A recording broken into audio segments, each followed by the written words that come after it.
Muriel a été diagnostiquée porteuse du syndrome d'Asperger à 43 ans. Dans son cas, cette forme particulière d'autisme s'exprime par un problème d'orientation spatiale radical. C'est impossible pour moi de m'orienter sans prothèse, on va dire. Donc la prothèse, c'est soit le petit carnet sur lequel je consigne les déplacements que j'ai repéré précédemment. Je marque quand je dois tourner, soit côté bague, soit côté non-bague. Sinon, l'autre solution, c'est tout en GPS, orienté au nord, parce que droite-gauche, ça veut rien dire. Je sais que quand il me dit gauche, je tourne côté bague. L'idée, c'est que même un lieu que je connais bien, dans lequel je vais tous les jours, je ne mémorise pas le trajet pour y aller. Donc j'oublie. C'est un jour sans fin, en fait. Chaque jour est un éternel renouvellement, mais de toute façon, un trajet fait n'est pas un trajet acquis. Tu vois un peu une boussole, ça bouge tout le temps. C'est un truc un peu instable qui va bouger dans un sens, dans l'autre pour retrouver son nord. Moi, je suis toujours en recherche de mon nord, en fait. Tu vois le panneau parking, dessus, il y a une flèche verte. Là, ça, c'est mon nord. Voilà. Ma voiture est customisée. L'idée étant de pouvoir la reconnaître quand je suis sur un parking ou si jamais je ne la reconnais pas, pour solliciter les personnes extérieures pour m'assurer qu'elles auraient pu l'identifier pour me mener jusqu'au trajet pour retrouver mon véhicule. Donc en fait, l'idée, c'est vraiment du repérage et de dénoter un peu dans le paysage local pour pouvoir me repérer. Une signalétique a été mise en place pour aider Muriel à se repérer au sein des bâtiments. Il m'est difficile d'aller dans un lieu et d'en revenir. Je ne peux pas faire le trajet retour quand bien même je vais tous les jours dans cette salle de réunion. Je ne peux pas recomposer un trajet. Muriel est chargée de mission d'évaluation des politiques publiques au Conseil général d'Ille-et-Vilaine, un domaine qui l'amène à se déplacer fréquemment pour rencontrer ses interlocuteurs. J'ai bien senti que Muriel avait une personnalité à part, ce que j'avais déjà repéré un petit peu avant. Mais je n'avais pas forcément tout de suite imaginé les difficultés auxquelles elle devait faire face au quotidien. Donc c'est à l'occasion d'un déménagement que là, Muriel s'est trouvée face au mur en disant « là, j'ai plus mes repères, quoi. Je ne vais pas pouvoir continuer à travailler normalement ». Et ça m'a fait prendre la mesure aussi de tout l'effort qui était produit de ta part. À ce moment-là, moi, je me suis dit, on ne peut pas te laisser gérer ça toute seule. Il y a un moment donné, j'ai dû dire, cherchez pas trop à comprendre. Muriel sait, elle va nous dire son besoin et nous, tout ce qu'on doit faire en tant que collectivité employeuse, c'est de mettre à disposition les conditions qui font que tout ça, ce sera transparent ensuite.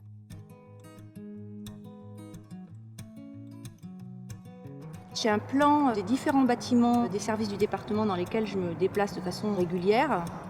Je travaille dans la zone verte, donc tout est fléché en vert. Et si je veux me déplacer vers le siège, je traverse la zone violette pour aller vers le bleu. Et si je veux aller dans un bâtiment où on ira cet après-midi, je dois traverser ces différentes zones. Les aménagements mis en place sur le campus du département, avec l'aide du CHU de Rennes, ont complètement changé la vie de Muriel.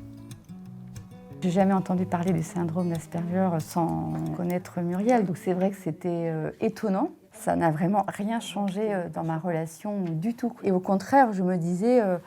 je peux plus comprendre les choses et puis être juste au bon moment.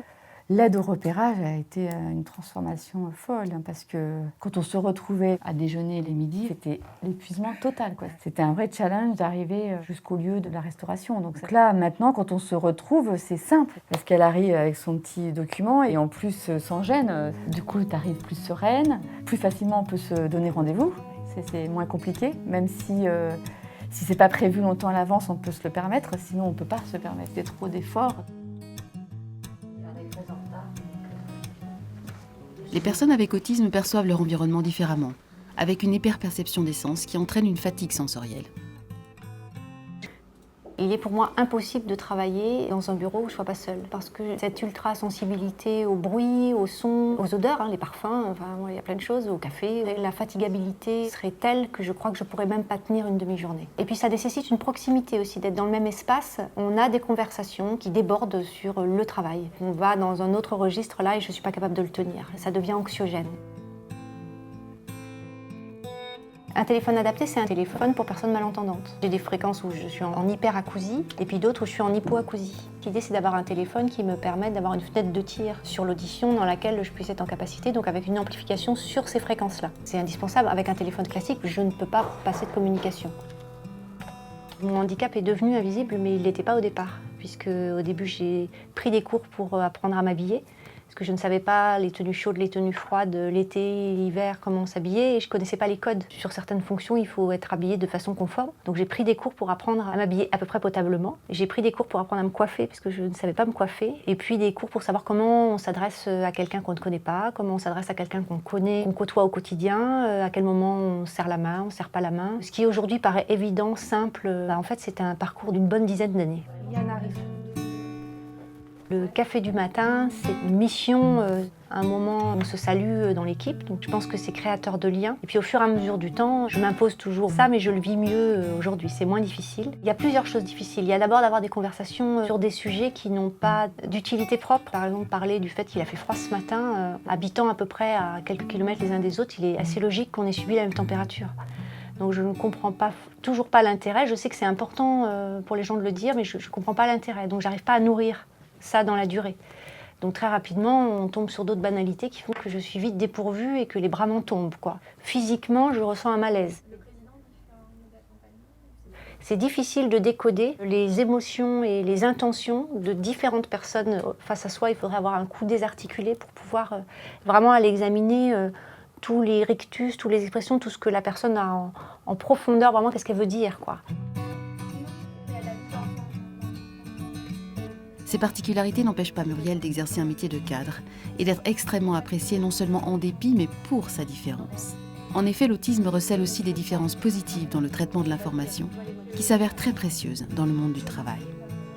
Moi, en fait, c'est ce qui m'intéressait, c'est la différence positive de Muriel. Je trouve que dans les fonctions que tu occupes, c'est un service d'études, donc ça demande à prendre du recul et ça demande un petit peu à se décaler du quotidien des services. Donc Muriel, c'est un super profil pour ce type de mission. Et puis aussi une capacité très très forte à emmagasiner une masse d'informations. Enfin, il y a quand même un gros ordinateur dans ta tête. Muriel est très professionnelle. Elle veut toujours être en appui, en aide totale, ce qui fait qu'on a une relation de confiance de travail absolue. Donc ça peut être très aidant puisque dans nos missions chacune, on rencontre d'autres interlocuteurs, mon directeur, d'autres pôles.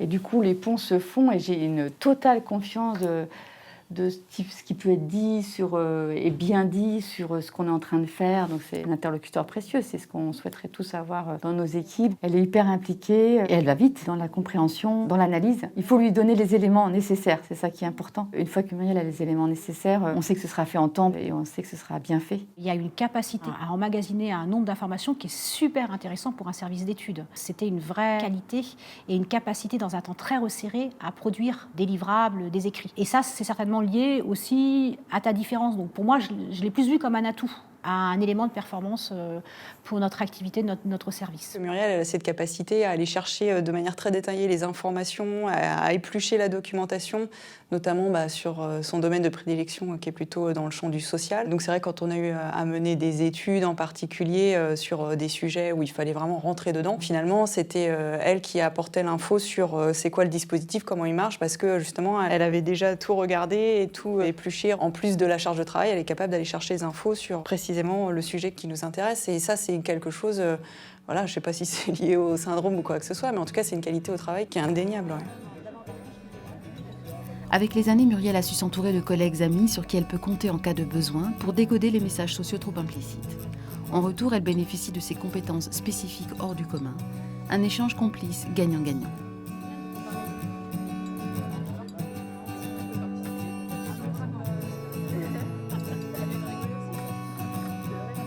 Comme tu fonctionnes en séquence, c'est très tac, tac, tac. C'est à la fois extrêmement structuré, mais en même temps, c'est décalé parfois. Ce qui fait que ça interpelle les personnes qui sont autour de la table de réunion, puisque c'est un peu présenté différemment, mais en revanche, c'est très précis et très dans le sujet. Ses atouts, c'est une capacité à rédiger qui est assez incroyable pour moi. C'est-à-dire qu'on travaille sur des études longues où on intègre un certain nombre de données et à la fin, il faut les ramasser sur un rapport qui doit apporter les réponses aux questions qu'on s'était posées au départ. Elle a cette qualité-là, c'est-à-dire de savoir rédiger de manière claire et très simple les éléments qu'on a besoin de faire ressortir dans une étude, quoi.